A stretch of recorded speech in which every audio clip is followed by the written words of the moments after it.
саламатсыздар ма? Мен есімім Ибраева Гүлжан Жолахаевна. Мен гинеколог маманы боламын. Облыстық жастар денсаулығының гинеколог маманы болып жұмыс жасап атқаныма 5 жылдың көлемінде. Жалпы стажым 20 жыл. Репродуктивтік денсаулық түсінігі ол жаңағы жаңғыру, немесе дүниеге жаңағы сау сәби әкелу. Жаңағы репродуктивтік кезең болады әйелдердің арасында, ол аралықты 15 пен 49 жас аралығын репродуктивтік кезең деп айтылады.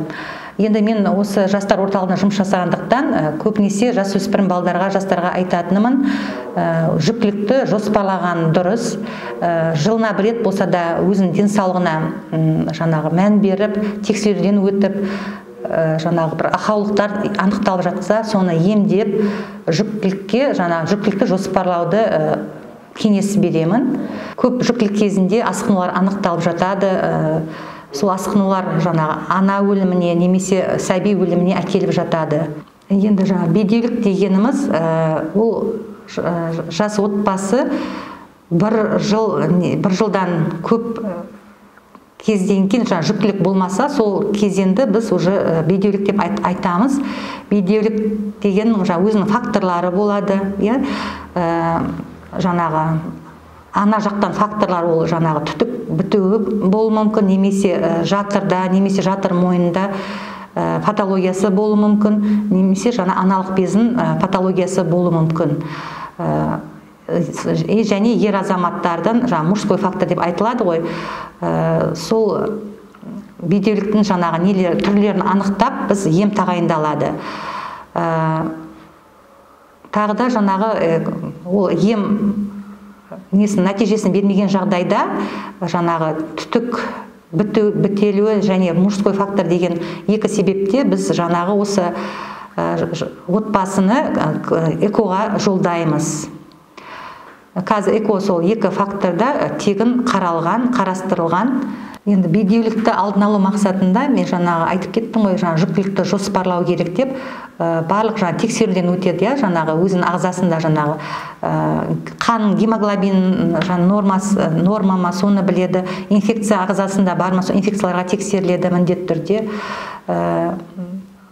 Жаңағы соның алдын ала бәрін тексеріліп, жүктілікті жоспарлаған дұрыс. Бедеулікке әкелетін себептер ол жаңағы қорғанбай жыныстық қатынасқа түскен жағдайда олар бір инфекциялар жұқтырады, оларды ол мазаламауы мүмкін. Сол жылдар өтіп, айттым ғой, қыз балдарда түтік бітеуіне әкеледі, ер азаматта белсіздік деп айтамыз, белсіздік болуы мүмкін. Соның бәрін алдын алу мақсатында біз жастар орталығында симуляционный кабинет бар, обучаем, үйретеміз, қалай өзін сақтану керек жолдарын. В основном причина бесплодия, инфекция деп айтамыз қазіргі таңда. Бедеуліктің айтып кеткен екі факторы, түтік бітеулі фактор және мужской фактор деп айтып жатыр. Сол екі фактор ғана эко квотаменен экоға тегін бара алады. Сол не қарастырылған біздің Қазақстанда. Енді босанған қыз келіншектерге айтарым, біз босанғаннан кейін, қыз келіншектер роддомнан шыққаннан кейін, аймақтық дәрігерлері, гинекологы болсын, акушеркасы болсын, воп дәрігері болсын, 3 күн аралықта ол үйіне барып, босанған келіншектің үйіне барып, патронаж жасалады.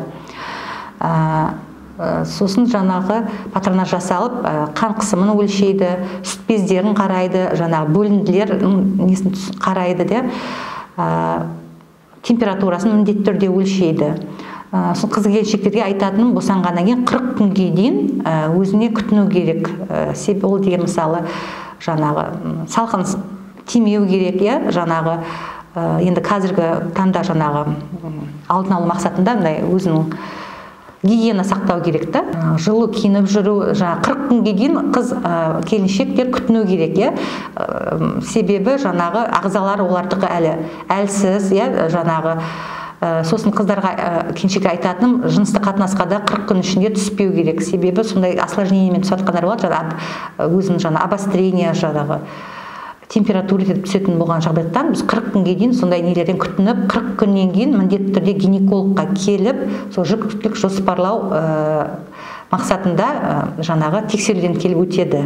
Өзіне жаңағы жүктілікті жоспарлайтын контрацептивтерді тағайындайды гинеколог екеуі отырып, қайсысы болады, жаңағы не таблетка түрінде сақтана ма, немесе спираль түрінде сақтана ма, соны гинеколог маманымен ақылдасып, соны тағайындау керек. Себебі жаңағы жүктілікті жоспарлаудың деп айтамыз ғой, аралығы хотя бы 2 жыл болу керек, балдардың аралығы. Енді әйел өзінің жаңағы денсаулығына, қалпына келуіне бір 2 жыл көлем кетеді. Енді біздің медицинада ерте жүктілік дегеніміз ол 18 жасқа дейінгі болған жүктіліктерді айтамыз, ерте жүктілік деп. Қазіргі таңда енді облыс бойынша біз жастар орталығында статистика жүргіземіз ғой. Сол соңғы 3 жылда алсақ, 18 жылы 130 жағдай тіркелген, 19-да 113 жағдай тіркелді, 20 жылы 121 жағдай тіркелді. Енді мұндай азайып жатқан жоқ, бір қалыпты ұстап тұрық да. Біздің жастар орталығының мақсаты енді профилактика ғой, алдын алу, осы жаңағы ерте жүктілікті алдын алу мақсатында біз көптеген жаңағы іс-шаралар жүргіземіз. Қазіргі таңда Zoom программасымен жасөспірімдермен кездесіп, жаңағы енді бізде бар ғой дебют, жаңағы половой дебют, орташа 14-15 жастан қыз балдар жаңағы жыныстық қатынасқа түсіп жатады. Сондықтан жаңағы сақтану жолдарын біз түсіндіреміз, мүмкіншілік бойынша жаңағы жыныстық қатынасқа түспеуін ұсынамыз. Енді жаңағы олар себебі ерте жүктілік деген ол енді қыз баланың ағзасы ана болуға әлі дайын емес. Ол қыз бала бір 18-20 жаста ғана уже ана болуға ағзасы дайын болады. 18 жасқа дейін көтерген жағдайда ол жаңағы ағзасы асқынулар көп болады да, жаңағы ана өлімі, жаңағы бала шетінеу деген жоғары болу мүмкіндіктен соны алдын алу керек, ерте жүктілікті.